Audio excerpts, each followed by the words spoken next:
Bonjour Elisabeth, tu Bonjour. viens d'assister à la conférence d'André Jourdan. Est-ce que tu pourrais te présenter s'il te plaît? Elisabeth Armao, je suis présidente d'une SAS, France Orientation Conseil, qui est une entreprise, un cabinet de conseil en ingénierie de la formation. On intervient auprès des centres de formation et des formateurs dans le cadre des technologies de la formation. Donc on vient en soutien de ces équipes-là pour leur transmettre les compétences en utilisation des outils numériques au service de la formation. Voilà, donc on forme les équipes, on monte les dispositifs de formation avec les équipes.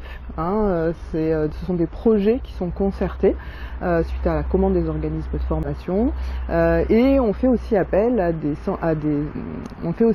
des formateurs externes qui ont déjà une expérience de la formation à distance et qui viennent enrichir le dispositif. Donc on propose non seulement de développer les plateformes de formation pour les organismes de formation, mais nous avons aussi notre propre plateforme de formation sur laquelle on a créé une communauté de formateurs et on leur propose non seulement d'intervenir auprès de nos clients centres de formation, mais aussi de se former et également d'utiliser cette plateforme comme d'un outil au service de leurs propres apprenants. Donc il y a une triple utilisation de cet outil. Voilà. Et où on peut te trouver sur internet? Alors on peut me trouver, le site internet c'est www.franceorientationconseil toutattaché.com. Ouais, tout simplement. On est aussi présent sur les réseaux comme LinkedIn et Facebook. Voilà, c'est classique. Bon. Alors là, ce matin, tu as assisté à la conférence avec André Jourdan. Est-ce que tu pourrais me donner au moins un élément de ce que tu as entendu ce matin qui va pouvoir te servir dans ta pratique professionnelle? Il y a beaucoup de choses qui en ressortent. Alors j'ai travaillé sur l'approche de l'apprendre à apprendre dans le cadre de mes recherches puisque j'ai un doctorat en sciences de l'éducation, et j'ai travaillé sur l'accompagnement de la formation à distance, donc sur toute la galaxie de l'auto-formation. Donc André Jourdan, c'est quelqu'un que j'ai déjà cité, et ce qu'il nous dit sur la déconstruction par exemple des savoirs préalables, j'ai trouvé ça très intéressant. Moi j'ai envie de rebondir sur ça et je pense que ce sera l'objet dans les ateliers de débat qui iront plus avant. Non seulement on déconstruit, mais je dirais même on reconstruit en se basant sur ce qui a été déconstruit. Donc Monsieur Jourdan le dit aussi, c'est-à-dire qu'on va, grâce au récit des personnes que l'on accompagne, les aider à poser de nouveaux repères, parce qu'ils vont puiser dans leurs expériences passées des solutions qu'ils ont eux-mêmes déjà mis en place. Donc c'est un moyen de leur permettre de reprendre confiance en eux et d'avancer dans leur dispositif, dans leur processus de formation. Voilà, j'ai beaucoup aimé cette approche-là, déconstruire en effet et pour reconstruire. Et donc justement cet après-midi, quel atelier as-tu choisi? Le développement de la personne, forcément.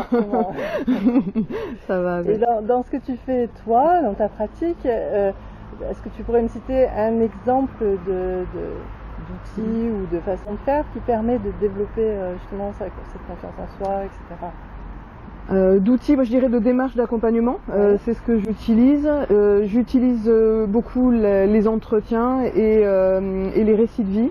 Dans une séance de formation, dans une séquence de formation, ça va se formaliser par le partage des expériences en groupe. Alors on n'est pas que sur de l'entretien individuel, là on est sur du partage d'expériences en groupe, du partage croisé, où chaque membre du groupe va venir compléter, répondre, interroger chacun des intervenants à tour de rôle, et l'animateur, le formateur devient le médiateur et l'animateur, et il va lui aussi relancer le débat et poser des questions, mais le groupe en général gagne en autonomie par lui-même, et ça permet de faire émerger justement ces fameux repères qui étaient posés par l'expérience, et puis de travailler à partir de ces repères-là, donc de voir ce qui doit être, c'est l'apprenant lui-même qui va se positionner, qui va déconstruire pour reconstruire à partir des questionnements, des remarques, des commentaires et des expériences croisées des personnes qui l'accompagnent en formation. Oh, super. Et si tu devais donner un mot, ou si tu devais donner un mot de ce que tu retiens de ce matin, ce serait quoi? La pédagogie. Alors pourquoi, oui, c'est un peu mot valise, parce que, alors déjà parce qu'on est en plein dedans, on est d'accord, mais surtout parce que la conférence à laquelle on a assisté est un exemple de savoir mis à la disposition de façon très compréhensible et de façon très pédagogique, je dirais, des formateurs que nous sommes, sachant que nous sommes, nous, peut-être plus exigeants sur beaucoup de points.